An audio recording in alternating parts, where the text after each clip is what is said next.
as we discussed in the last class, today we will see few examples of multiple TTP mapping on a single sentence. Then we will go ahead with unified kill chain UKC. Okay.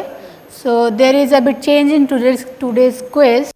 So, today there will be no menti.com, rather than there will be option, and any one of you who knows the answer, who has some reasoning to select the options, can raise your hands and explain your reasoning why you are choosing the option.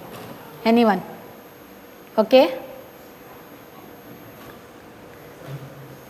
So, the first statement here is, once the key is entered, the code attempts to decrypt the contents of sector 33, which were previously encrypted using SALSA 20 key. So, you have to find behavior in this sentence and understand what all set of TTPs belongs and representing this in the sentence. If you know the answer, you can raise your hands and explain your reasoning with the answer. Okay. Any thought? We are decrypting the file, okay, right? Any more option if you think correct? Because there are multiple TTPs which is being represented by this sentence. Sorry? D, encrypted channel. Any reasoning? Yes. Yes. Okay. So, see the encrypted channel, this TTP comes under CNC tactics. So, this is used, or this TTP represents when when attackers make an encrypted channel communication through encrypted channel with the victim. So, in that case, if encryption and decryption is happening, then we can go with it, but there is no such information regarding that, and rather than we can see that there is a code which is being decrypted or which has been earlier encrypted also with the SALSA 20 key. So, again the code means the program code? Yes. So, like encoding, yes. based on three options are encoding and authentication, right? So, encoding is not using the key IDs, there is uncrypted decryption, right? So, it is by 64 kind of thing. Yes. And authentication is like there are authentication, but then you know.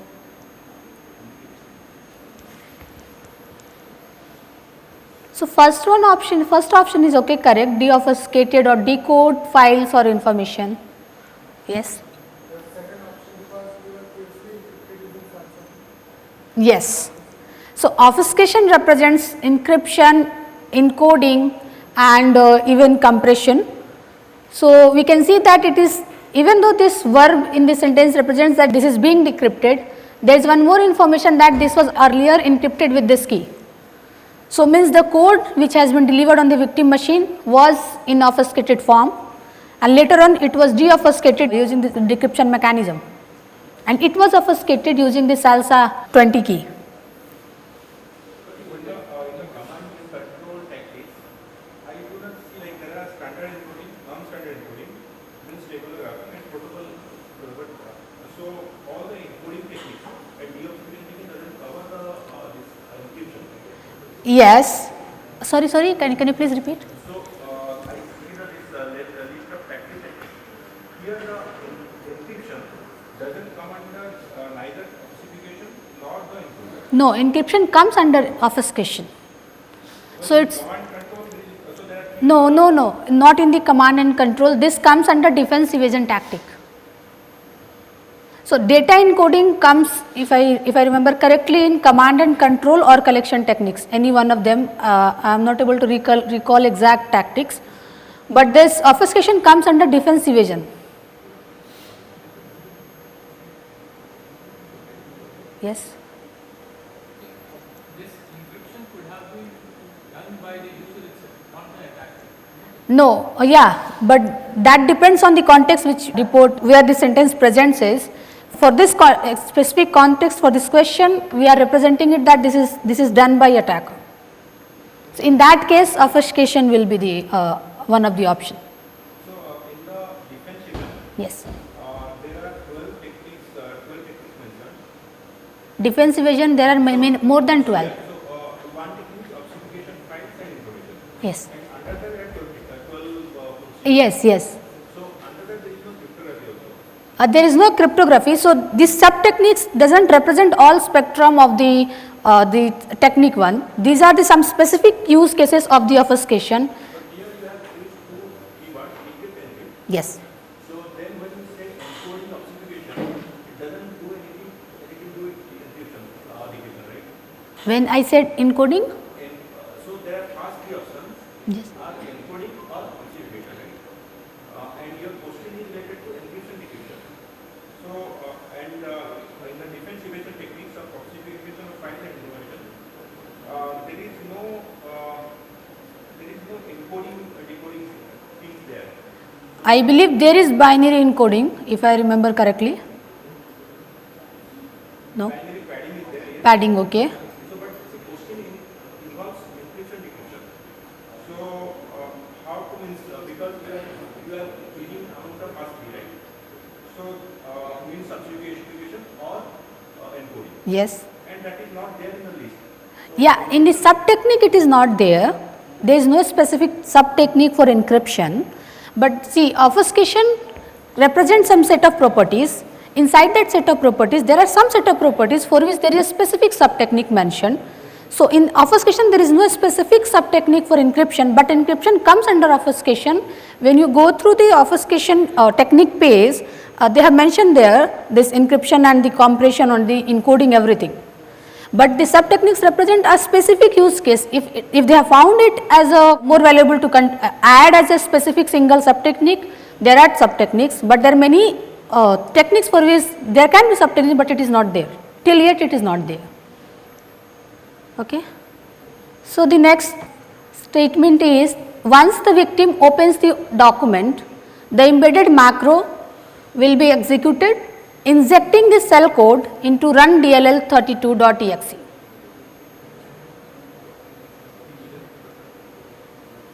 Yes. Okay. Drive-by compromise. Any thought? Yes. Drive-by compromise. Okay. And yours was process injection and user execution. Okay.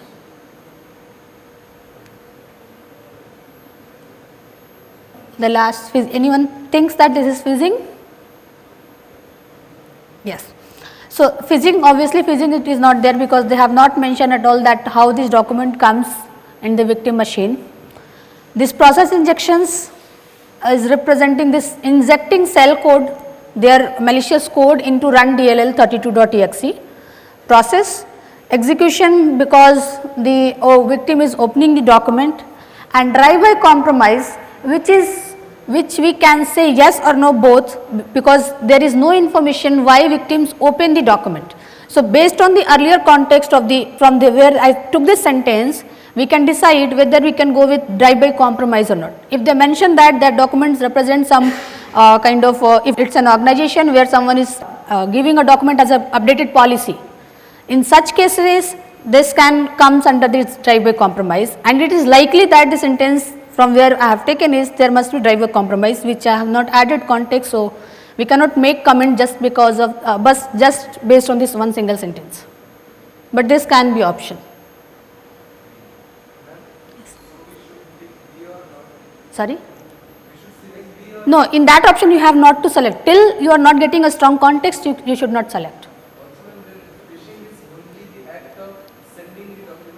Yes, sending malicious document or the malicious link. No, that is a different thing then. Execution, fizzing comes under initial access. So, they are trying to get the initial access, that's only is concerned for fizzing. Once it is reached to the victim machine, then it comes under execution tactic, whether user is executing that or not, whether user is clicking on the link or not. That is a totally different thing. Okay? Yes. Process injection, if any legitimate process like this run DLL32 is running in the machine, and there is a attacker who has some piece of code which they want to get executed. So, what they do, they in the memory area of this run DLL32, they will place their shell code or their malicious code in that area, so that when this executes, automatically it will let execute their malicious code too. So Windows APIs are obfuscated via a hashing function and dynamically resolved in the runtime. So let me give some context to this. In this sentence, what we are trying to convey, that attackers have used Windows API to execute their malicious intention, but those API were not present directly in the code or wherever they have mentioned this API, rather than it was obfuscated using some hashing function.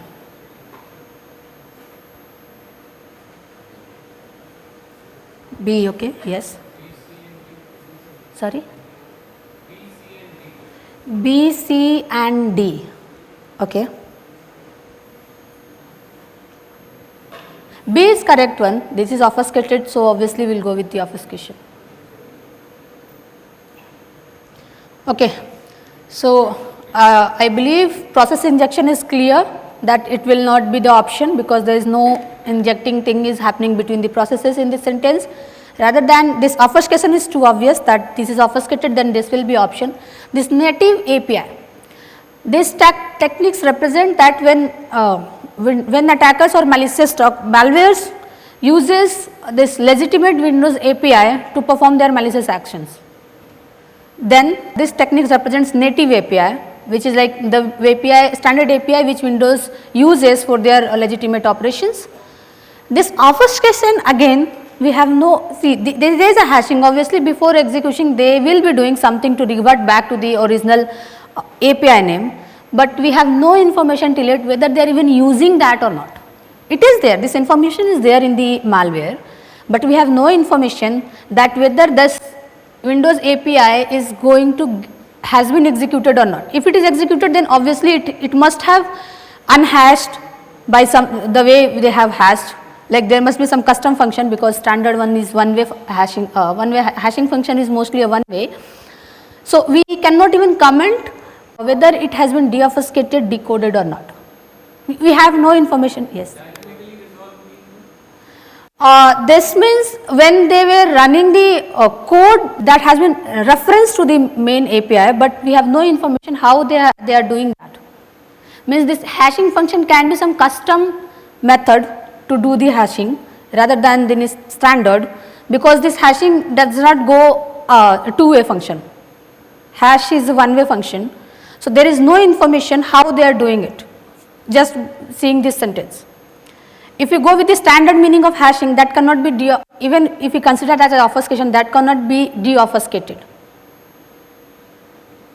Okay.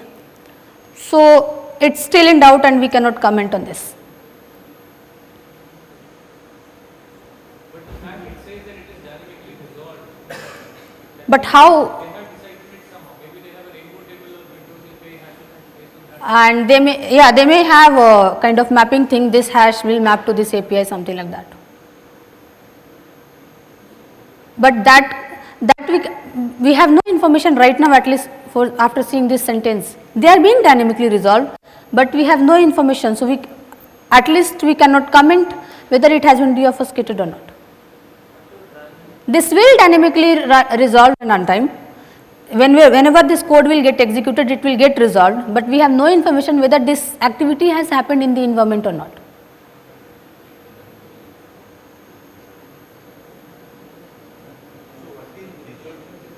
Sorry?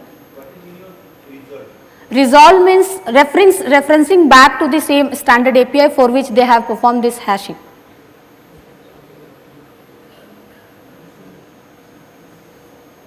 Okay. So this is, I believe, the last one.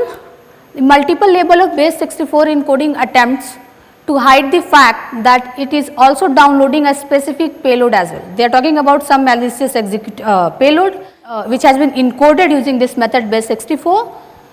They encoded because to hide this fact that payload was additionally downloading these specific payloads.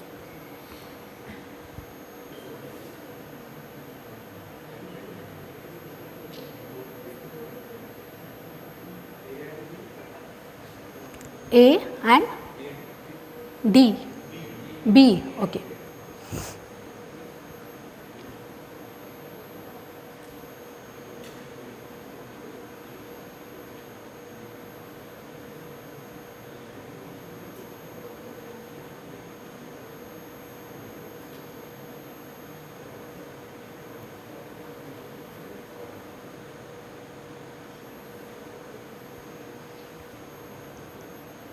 Okay.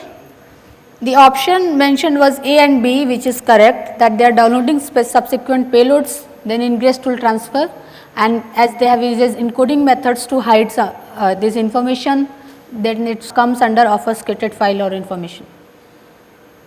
Yes. Data encoding. Data encoding again, it comes under collection tactics, if I remember correctly. So, data encoding represents encoding the data which they are trying to send or trying to they see there is a when any sophisticated attacks happens. So, sometimes they send commands in real time and they send output to the C2 server. So, this communication sometimes they encode, and that behavior is mapped to the data encoding. And here this obfuscation or deobfuscation represents if some file or information coming to the machine, to this is like if command is coming, which command that payload has to execute, if that is encoded or obfuscated, then it will come under this obfuscated. If it is victim sending something to the C2 server and that is encoded, then it will come under data encoding, like victim's data has been encoded, and here attacker's data or attacker's information which they have sent as obfuscated. Is it clear? Is it clear? Any doubt? So, we will go now for UKC.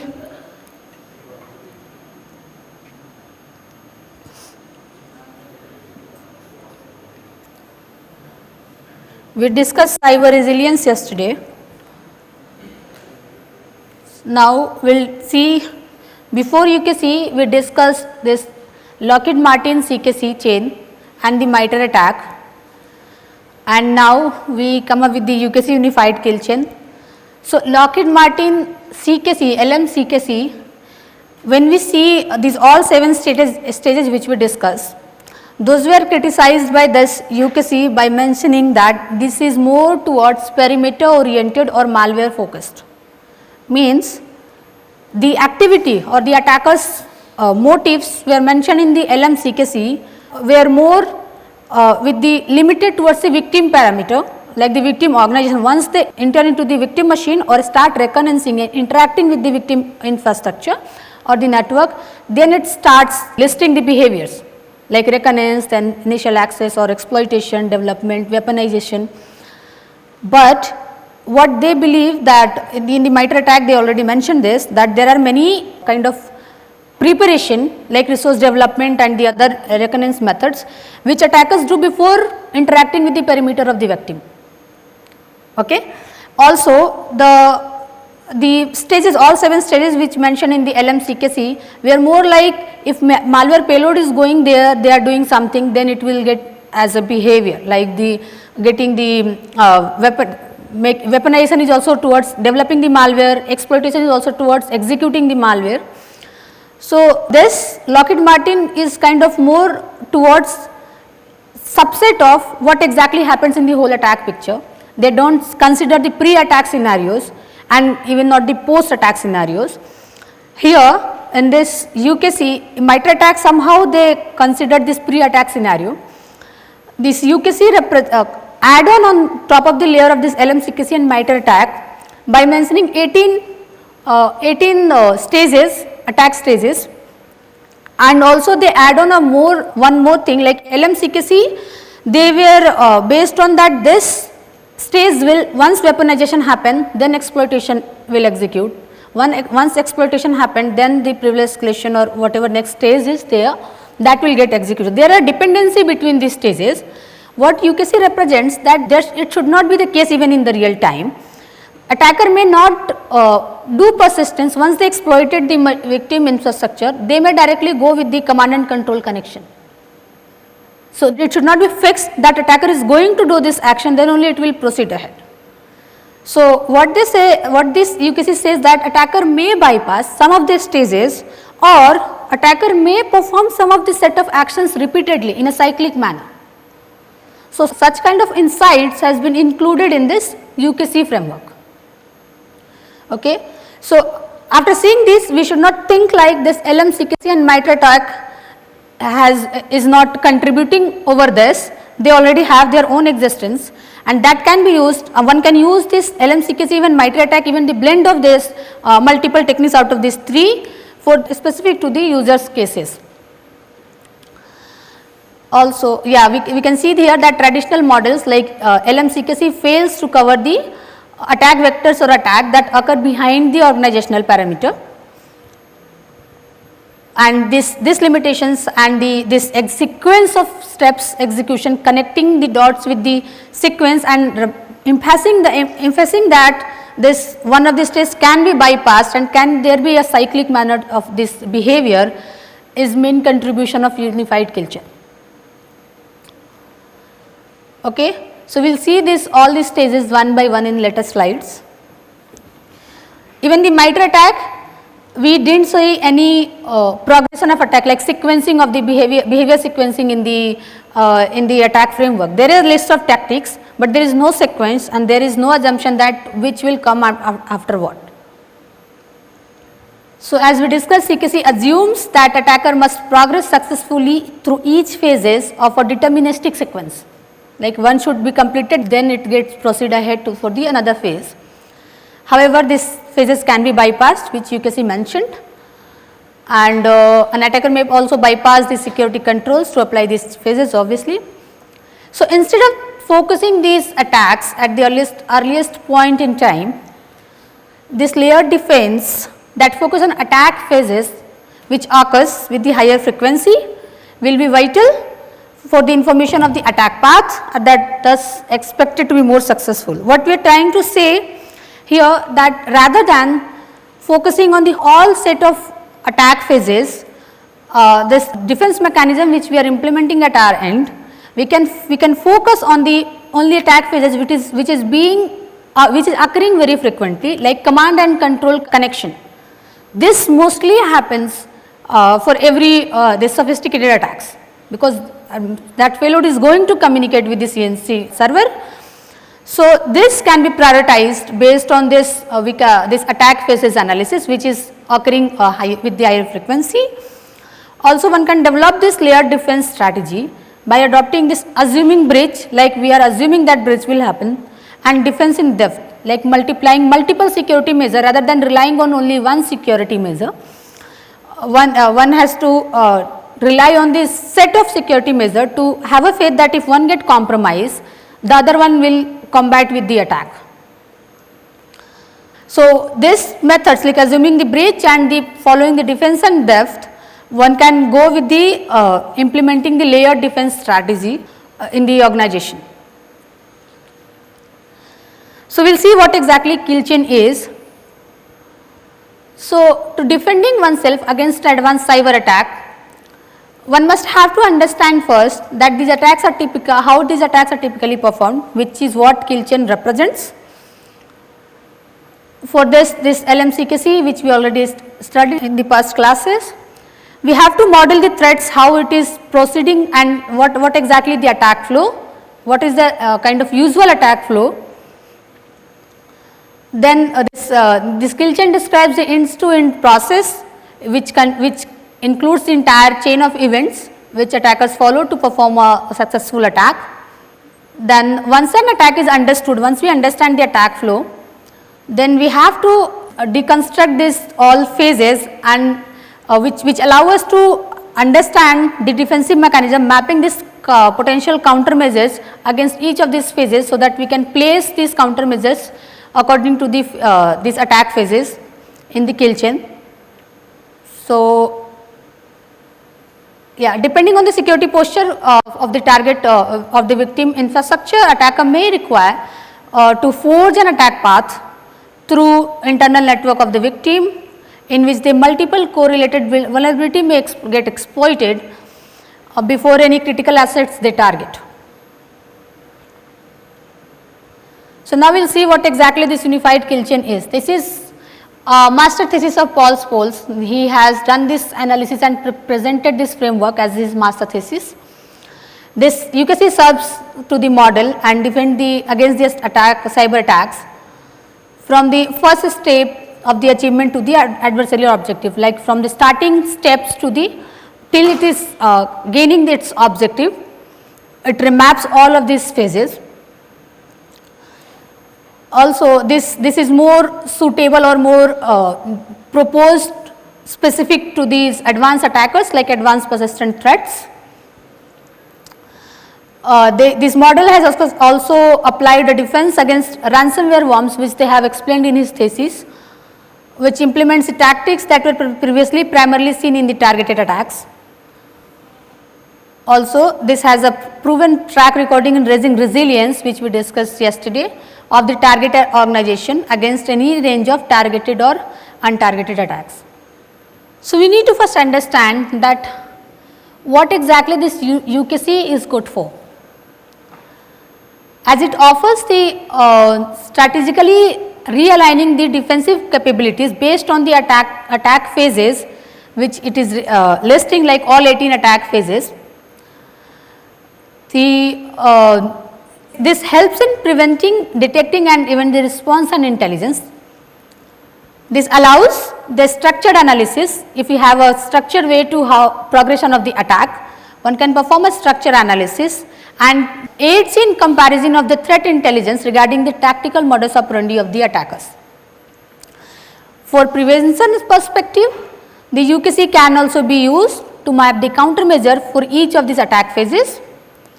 With the detection point of view, this can be prioritized based on the insights into the ordered arrangement of the attack phases, how it has been arranged, and also as an emergency response, in the emergency response situation, this can also aid in investigators in trials and modeling likely attack paths, what exactly attack paths were followed during the attack. This also allows for an improvement for predictive value of red team threat, which they usually perform a set of actions to measure the security posture of the organization. So, altogether we have seen several pros of the UKC with the perspective of detection, prevention, response. Now, their master thesis has a detailed case study on this fancy bear attack, how they use this UKC to model the fancy bears attack.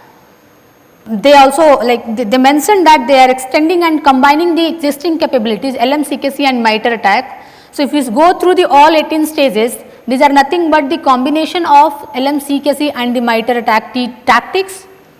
They have studied this, their weaknesses and strength of both the LMCKC and MITRE attack in their literature review of the thesis.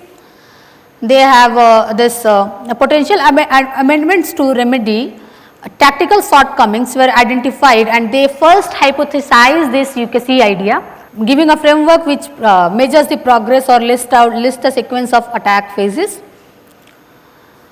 And then they have evaluated it with some different case studies which they have mentioned in detail in their thesis. So, this is all online available on their website UKC, unifiedcyberkillchain.com, I guess.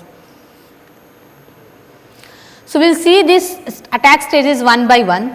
First one is reconnaissance, which includes the activity related to researching, identifying and selecting targets, either using active or passive communication.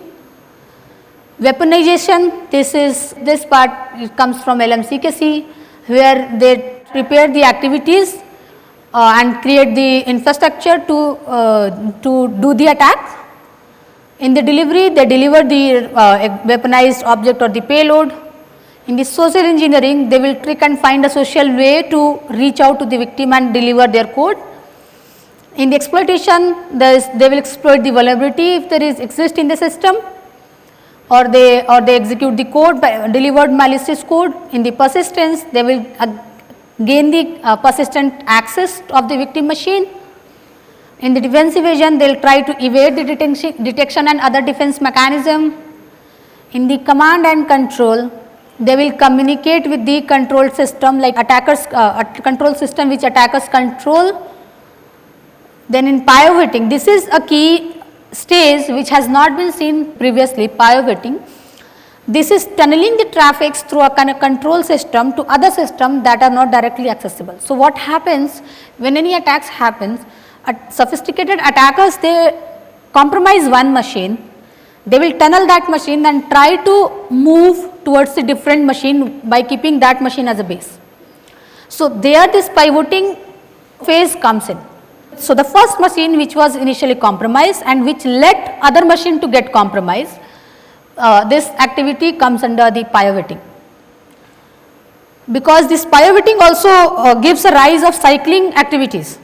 Like once attackers came to one machine, they make a CH2 communication, they do some action like persistence or privilege escalation or other activities, then they will repeat the same, there is a chance that they will repeat the same or at least set of the activities on the other machine on which they will again, they will make the target in the same network by pivoting the first machine. Then the next is discovery, in which they will discover the available machines or network environment or the compromised machine. Then privilege escalation, then execution. This all means the same which we referred in the MITRE attack framework, either in this or that LMCKC. Then credential access will happen, lateral movement, collection, exfiltration, impact and objective. So, this impact represents the techniques which is aims to manipulate or interrupt or destroy this targeted system or data. In the objective, they will achieve their socio-technical objective of an attack that are intended to achieve the strategic goal. So, mostly sophisticated or targeted attacks, they arises with some kind of socio or technical objectives or even the political also. Now, in this whole 18 attack phases, there are some intermediate goals which UKC has mentioned that attackers try to follow or try to achieve.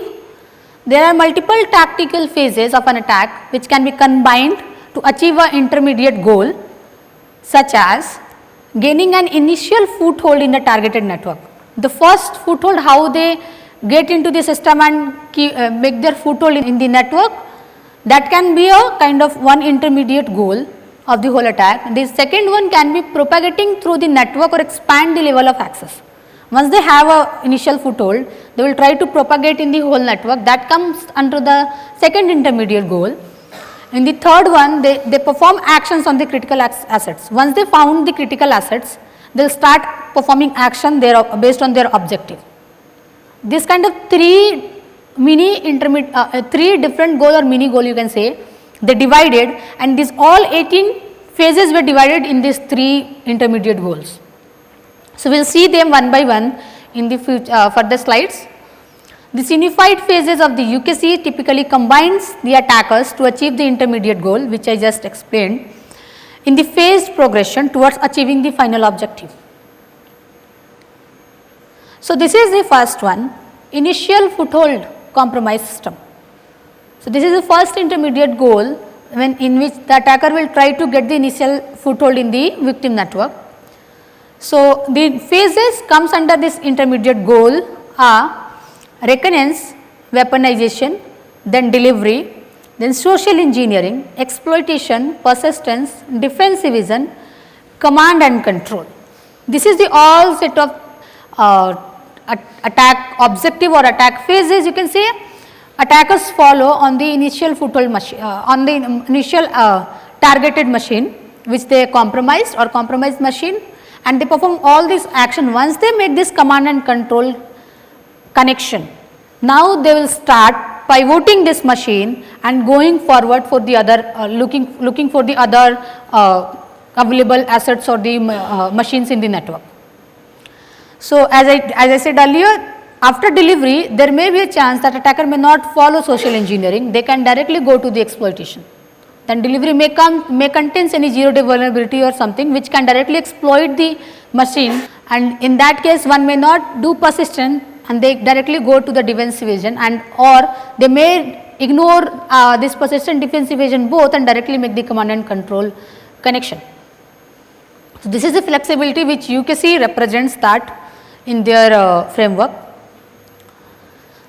So, here the objective of an attacker may require an attacker to gain access to the system or data that are only accessible with the trusted environment, typically within the internal network or target environment. Once they are here, they can go within the inside the network systems and data which were only accessible with the trusted environment. So, this machine which they compromise is also a part of that network.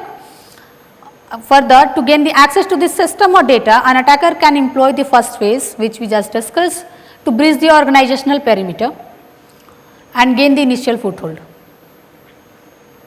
The second intermediate goal is network propagation, like propagating inside the internal network in which they are already connected with. This pivoting, after this pivoting they may discover, they may do this privilege escalation, they may do execution, they may do a credential access to access the to gain the access of the other machine, they may do lateral movement once they found a way to get the access, and then they may get the access.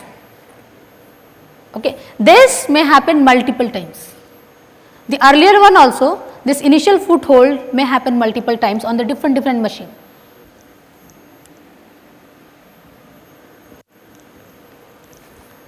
So, assume they compromise one machine, they went to the other machine, they perform this action, now they will go to the third machine, they will perform this action. Similarly, they can propagate in the whole network.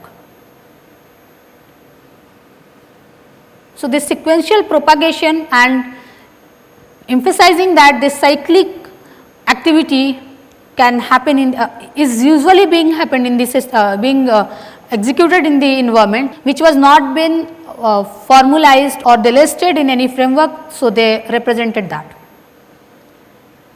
in this way. So, once attackers has acquired access to the target network, they may perform additional to get the privilege escalation, or it may allow attackers to perform some other malicious actions once they escalate the privilege. This network propagation refers to the activities that attacker typically perform to gain additional access of the system or data in the furtherance of their objective. These activities may be performed by an external attacker that has acquired digital or physical access behind the organizational perimeter, which is obvious. The attacker will be behind the organizational perimeter, typically either by compromising one system through any attack vector like spear phishing or watering hole attack, or they may go with the supply chain, or any insider threat also can get the access of the internal network to the attacker. Now, we comes to final intermediate goal, which was action on objective, where attacker access the critical assets present in the victim infrastructure. Once they have the access of the critical asset, they may collect those assets, they may exfiltrate. Then because of this collection and exfiltration, there will be some impact based on what kind of activity they performed, and they may achieve their objective. So, this is the final intermediate goal of this UKC, in which by gaining an initial foothold in the targeted network and after propagating through the internal network, attacker can acquire the privileges and that are necessary for collecting this assets and eventually performing the actions on their objective. When the objective of an attacker involves compromising an availability and integrity of the assets, they may use the acquired privilege to manipulate or interrupt the data, which will be reflected in this attack phase impact. So, if they want to compromise the integrity of the asset, they may modify or manipulate the asset, and that will be seen in this attack phase named impact. Further, if the objective involves compromising the confidentiality, this attackers may employ the collect the data, and they may exfiltrate this to the external network, which will this collection will consider this in collection phase, and the exfiltration will come in this phase, exfiltration. So, they will do this to achieve their objective. Is it clear? Now, using this UKC model to any model specific cyber attacks and the threat actors behavior, how we can use it. So, this UKC offers insights into the tactics of the attacker, like all 18 tactics which we discussed, which they employ in the sophisticated attacks in the order in which we saw these cycles, but not necessarily that they will occur. All these 18 phases is not necessary to occur in any target attack. The phases of UKC can be used as a building blocks to describe behavior of attackers. So, this can list, if we have a set of attack phases which they followed mapped to this UKC framework, one can understand the behavior of attacker, how it behaves, what exactly the behavior of the attackers in any targeted attack, or to describe the tactical modus operandi of the attacker by putting them in the right order. This putting them in the sequence of form or the right in the ordering, one can understand this what exactly and how they behave based on the based on any targeted environment. Like if we have some set of defensive measures is already placed, to how they do this privilege escalation, how they do this persistent connection, that this kind of analysis and referring them to as a mapping that what exactly the modus operandi of the attacker, this framework will helpful. The length of the skill chain describes that individual attack depends on the amount of different tactics, which is like total 18 we listed in this framework, which attackers needs to use to reach their objective.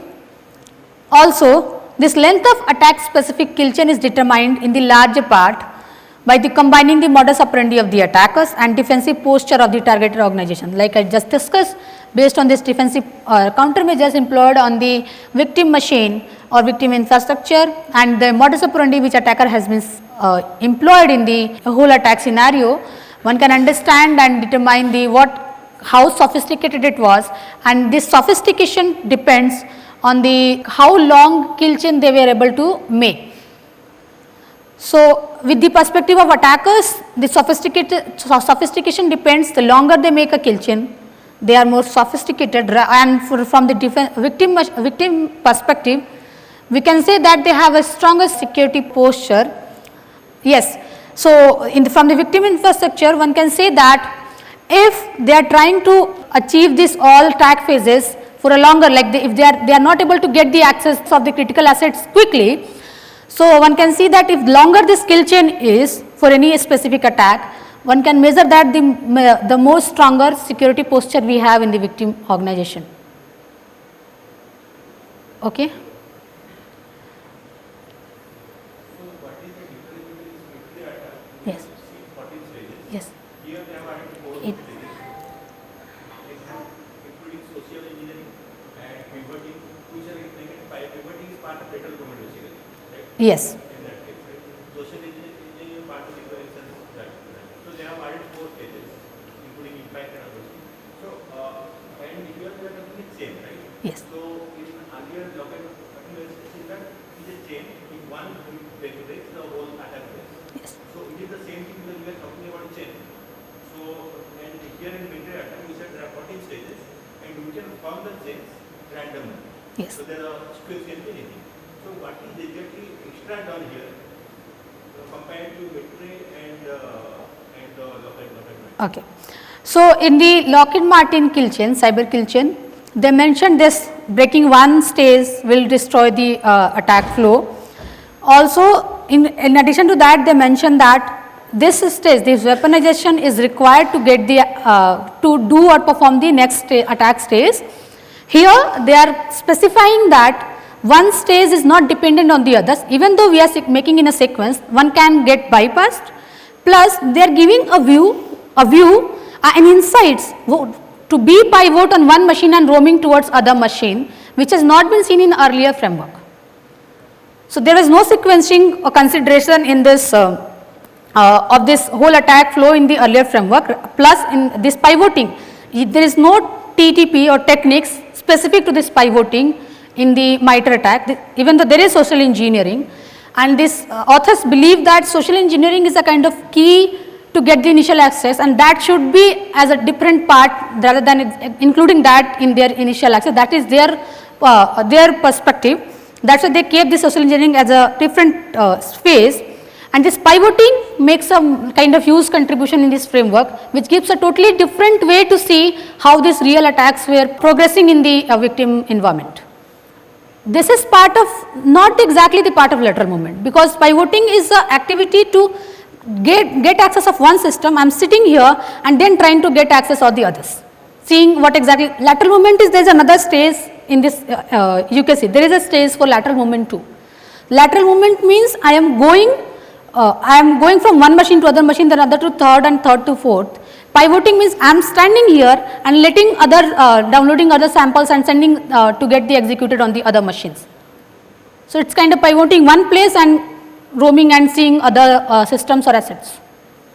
So lateral movement means I attack one machine inside the campus network or different network. Then I laterally move. Yes. In the sense, like in the same level, I move. I don't go outside of the campus. Right? Yes. So pivoting, what you are saying that I go to one machine, and that is my command and control. And Yes. there Yes, I made a command control with that initial compromised machine, and then I'm letting my payload or executables to see and compromise other machine and collect information at one machine and give it to me. So will the now more like if I break the chain, will the whole order will change, or like if I break the chain in this case, the attack will fail or it will continue? See, order will not fail. Probably attack will get stopped, but order will not fail. Order they have seen is a kind of traditional or usual way to travel and do the attack. So here also they said that if I break the chain, the attack will fail. Yes. Obviously, if you break the pivoting even, so there is one compromised machine, and if it doesn't has access of critical assets, this attack is stopped. But then if the military attack, we said that it is not true, right? So if you break the chain, it may not break the whole attack. There, I don't believe that they say that if we do not, if we break the one stage, there it should not be like attack will stop. Rather than Mitre were trying to just accumulate and list and create a knowledge base to what exactly and what all set of things attackers can do. That's it. So they have not mentioned anything about breaking these stages or connecting these stages even. So it's kind of they are categorizing and cataloging all kind of activities an attackers do based on these tactics, and inside these tactics there is a set of techniques. We have three chains here. So can another person define another chain? Can be. If you have some different insights which these three are not addressing, then obviously we can go with the different framework also, which is giving more, adding more contribution towards giving some intelligence or giving some better analysis based on what we have. The three chains are fixed for this UPSC. Sorry? So three chains are fixed for this model. This model, which model? This unified chain, it defines only three chains. There is no additional chain that is Okay, that change intermediate goals. Intermediate goals are you talking about? so here you said that initial access chain, the network chain. Yes, intermediate goals, yes. These three are fixed. So all behavior they categorize in three ways, that getting initial foothold, then network propagation, then action on objective. And then inside all these three intermediate goals, like tactics was also a mini goal, right? In the Mitre they divided 14 different goals. Similarly, they made a 3 intermediate goals here, and inside these 3 intermediate goals there are sub goals or sub stages or phases you can say. Altogether those are total 18. Okay. Oh, I believe time is over. So, what was the next? Okay, we will discuss the defensive strategy in the next class, and then we will do some kind of activity regarding the defensive recommendation which we did in the last for the homework to practice, and then we will wrap up for the next class. There are defensive strategies, and concluding this unified kill chain. Okay. Thank you for your time.